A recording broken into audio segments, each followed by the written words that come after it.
Winding a ball of yarn. At most retailers, yarn is commonly sold in skeins, but many people, including myself, roll skeins into balls. If this is your first time winding a ball of yarn, here's how it is done. Skeins of yarn, specifically pole skeins, have two ends with which you can work. The one that is recommended would be the end of yarn you would be pulling from the center of the skein. This ensures the skein will not roll away from you while you are rolling your ball. Start off with a few rounds of yarn around your fingers.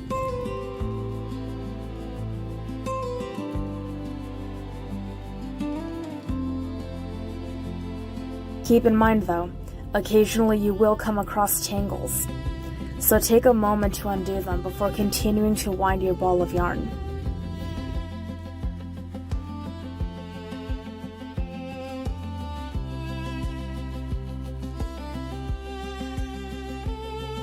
Pull the loops off, twist and compact them before making rounds of yarn around, creating a gradually growing ball.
Get to the end of the yarn, we can then use a crochet hook to keep the ball from unwinding by pulling the end under several rounds of yarn at the surface.